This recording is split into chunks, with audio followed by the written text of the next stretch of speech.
In the case of this film, I wrote the script in the first person. It's the only time I've done that. It made it clear to anyone who read the script that we're on this ride with Oppenheimer. It was very unusual. It took me a minute to actually comprehend. And then I realized, oh, that's a huge responsibility. I don't know if we can be trusted, but I know the Nazis can't. Cillian playing Oppenheimer was the centerpiece of the film, but I knew that he was going to need the most extraordinary ensemble around him. Let's go recruit some scientists. If Chris Nolan calls you and says that he'd like to meet with you, you're like, I don't care what it is. You'd be mad to say no. I feel like that's probably everybody's answer with this. From the second I read the script, I knew that he had a very acute vision, and if he were able to render that vision, that this film would be a masterpiece. All America's industrial might and scientific innovation connected here. Keep everyone there until it's done. It feels to me like every single character is significant because they're all historical figures of consequence. There's a chance when we push that button, we destroy the world. Chances are near zero. I tried to familiarize myself with Groves and the history, and then talk to Chris about what he needed from that part. Groves was almost like a kindergarten teacher in some respects because these scientists were so eccentric and not necessarily trustworthy. I mean, if you're looking from a military perspective. Why would we go to the middle of nowhere for who knows how long? Why? How about because this is the most important thing to ever happen in the history of the world? I was aware of who Louis Strauss was. I came to have a pretty even-handed understanding of him. He was a righteous guy. I think he was a great public servant, but he's always behind the scenes. I've always appreciated the people who are backstage. Truman needs to know what's next. What's next? With Kitty Oppenheimer, what I really was drawn to is she refused to conform to the sort of feminine ideal of the time. She had this defiance against the system that felt so modern. Jean Tatlock was blunt, knew what she wants, but at no point is she ever punished for that, and especially not by Oppenheimer. Theory will take you only so far. Oppenheimer sees things in sort of different dimensions. Physicists operate on a completely different level than we do, and I think sometimes it's a burden. So I was really interested in that. What we were looking for was a remarkably centered performance, the heart of the film, but also an ensemble piece. I was there on set every day, surrounded by a team of actors who knew more than I did about what was going on from their point of view. And that's what you're really looking for as a director. It's a profoundly moving and overwhelming experience watching it, because you feel so compelled to watch what's happening with these people and how they're drawn into the biggest of moral dilemmas and what they're wrestling with, all of the characters. With the sound design and the score and the emotionality of it, this is not a film, this is an experience. When I saw it in its finished form, I was kind of like, wow, yeah, that's what we were hoping this could be.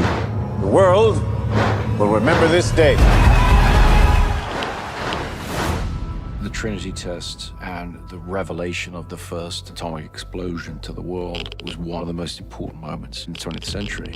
The Trinity test and the development and the race and the fact that it was all intending to save kind of humanity from fascism. World War II would be over. Our boys would come home. This is a matter of life and death. But I can perform this miracle. What was really interesting was going back and trying to understand what these guys were thinking and the terrible decisions that were placed in front of them. I don't know if we can be trusted with such a weapon, but I know the Nazis can't. We live in the world that we live in because of what happened at Los Alamos. This is the most important thing to ever happen in the history of the world. All through humanity, we've been blinded by ambition and pursuit, and then the ramifications are something else. That's happening, isn't it? I think that's why it's so bizarre and amazing that Chris is making this movie now. We're seeing parallels.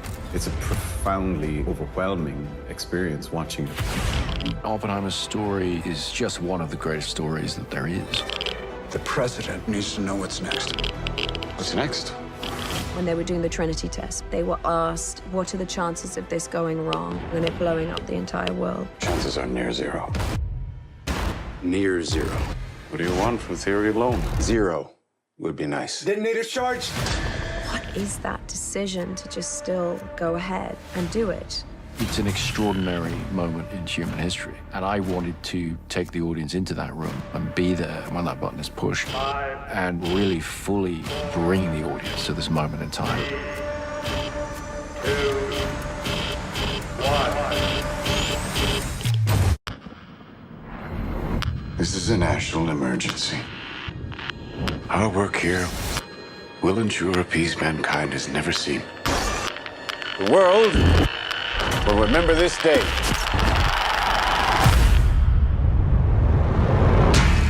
This is arguably the most important story of our time.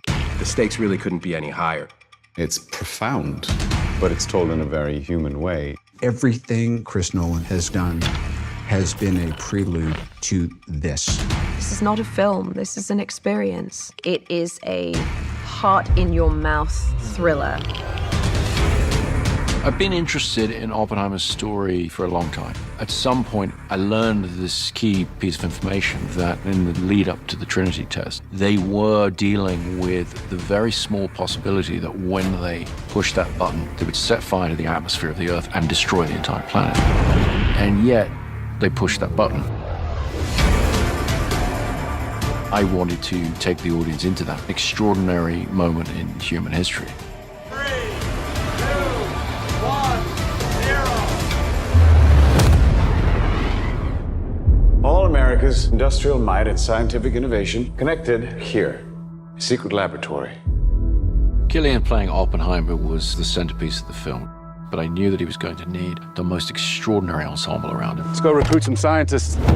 The people involved in the Manhattan Project were charismatic individuals. They're very talented. The world that Oppenheimer inhabits is filled with rock star scientists. And I think because we have all these fantastic actors, you really buy that. It felt like I was playing sports with some of the best athletes. Every single person has come to set knowing that they have been hired because somewhere along the line, Chris thought that you did a good job. And this goes for crew as well. Action! My preference is to always do things in camera as much as possible.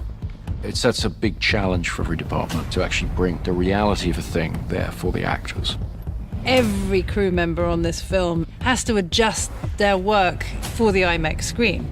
IMAX can contain 18K resolution per frame, which is by far more than any digital camera. It gets thrown up on a gigantic screen, and the moment you watch it, it's very evident. The quality is unprecedented. This is a story of America in the 20th century, so I think it can be painted on that big of a canvas, and what better way to do that but with IMAX cameras. Why would we go to the middle of nowhere for who knows how long? I always try to use real locations as much as possible. With location shooting or sets, the more things can just be real, the better they're going to feel to the audience. There's almost no studio work on this film. Everything is location. The sets were built in such a way that they felt incredibly authentic. We built our Los Alamos at Ghost Ranch, New Mexico, which is along the same mountain range that Los Alamos proper sits on. This was very important, and I based all of this on research. We built all of these buildings 360. We want it to feel like you are right there, you are in this is happening, this is real. This isn't a backlot. It's just the most transporting thing, you know, when you're there and it just looks exactly like Los Alamos 1940s must have looked, and you know that no detail has been overlooked. You know, we also shot in a huge amount of the real locations. We shot in Oppenheimer's house, in Los Alamos. We shot in Princeton. Walking through Princeton, it's really very funny because people, you know, they're walking around, they go. Shooting those scenes, playing the characters who really had versions of these events happen there, you just get a real charge out of it, you know? This is a matter of life and death. But I can perform this miracle. When you do Chris's movies, things that when you read a script you normally would think would be visual effects, you know that you're going to be doing this stuff practically. They had to film the world of quantum physics. Their whole unit was one big science project. I was daily very jealous. It's kind of back to the old days. We did a lot of experimentation. We came up with some very interesting analog methods of how to approach this, all of which was leading to the Trinity test, which had to feel nightmarish and terrifying in a way that computer graphics never really is. What we were able to get into the finished film, to me, is extraordinarily beautiful, but also very frightening. Working with this whole team was such a great camaraderie, and with the commonality of we are going to get this in camera. I love Chris's dedication to that. It really speaks to Chris and the way he directs. All of the energy goes around the camera. Like, we're all here to do the same thing. Chris makes films for theaters, for movie-going audiences. You know, so you want to see that as it's designed to be seen. Watching this very different sort of film on that big screen, it sort of makes you gasp. You're right in their experience. You are the man who gave them the power to destroy themselves. We made Oppenheimer on the largest scale possible because the idea is to come and experience this. His story is monumental and epic and extraordinary. It really has to be seen on the big screen to be believed.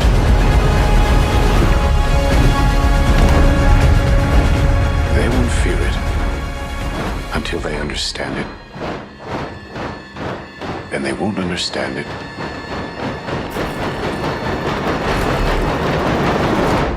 until they've used it. Oppenheimer's story is one of the biggest stories imaginable. Our film tries to take you into his experience, and IMAX for me is a portal into a level of immersion that you can't get from other formats. IMAX is a format of spectacle, and it's made for vistas and for the grandeur of it. But I got very curious to discover this as an intimate format. The face is like a landscape. There's a huge complexity and a huge depth to it. How can we get this camera closer to people? How can we get this medium to work also as a very intimate medium? Chris is always pushing the boundaries and innovating with each film he does. On this one of the things that was really important in the script was the juxtaposition of color and black and white. I don't think Chris would be capable of doing something kind of the way everyone else does it. He kind of invented this idea of shooting in IMAX for feature film, and so you're kind of on the cutting edge of this stuff every time you work with him. How are we going to do it? Because 65mm black and white was a format that didn't exist. So there was a lot of engineering that went into that. We actually had to create the black and white film that we were using to shoot. We were able to test large format black and white, put it up on a giant IMAX screen and have a look at it, and the results were just magical and inspiring.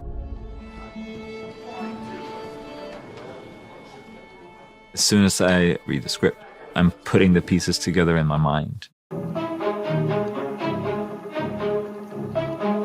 For Oppenheimer, we had a meeting and we started talking about different approaches and different types of musical ideas. The film score grew very organically and very gradually from the smallest elements. And I had no preconceptions about the music for the film. Sometimes you have an idea for the soundscape of the world or the rhythm of it, and sometimes you don't. And in this case, all I had that I gave Ludwig was the idea of basing the score on the violin.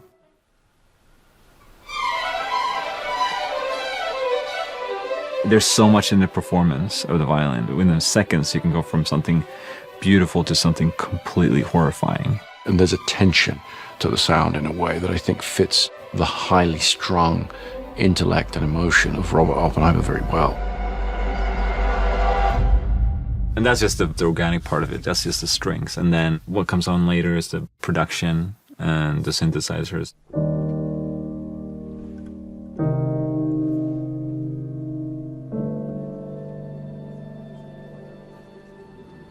I think every process of scoring is different if it's to be tailored correctly to the demands of a new project. And this was a type of film I hadn't made before, and it was a type of music that I hadn't worked with before. A lot of things you do in the beginning is about experimenting and see where you can take things.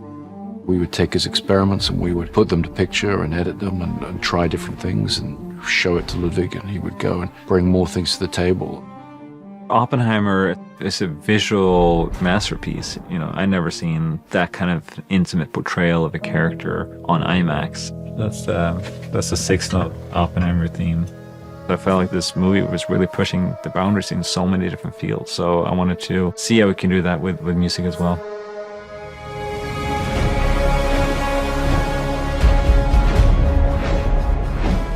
think Ludwig's work on the film is both deeply personal and historically expansive. I think it really achieves an enormous amount of the effect of drawing the audience into the emotional dilemmas of the characters. I think he's really put together a very remarkable score.